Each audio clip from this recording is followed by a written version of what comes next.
मालेगावमध्ये 16 वर्षाच्या मुलीवर लैंगिक अत्याचार झालाय। नामांकित रुग्णालयामध्ये नर्सिंगची प्रॅक्टिस करताना हा सगळा प्रकार घडला।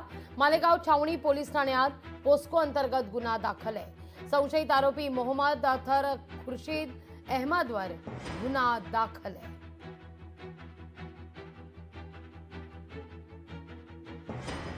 संशयित आरोपी मोहम्मद अथर खुर्शीद अहमदवर गुन्हा दाखल करण्यात येतोय। 16 वर्षीय मुलीवर लैंगिक अत्याचाराचं प्रकरण मालेगावातलं आणि या प्रकरणी आता गुन्हा हा दाखल होतोय। नामांकित रुग्णालयात नर्सिंगची प्रॅक्टिस करताना हा सगळा प्रकार घडलेला आहे।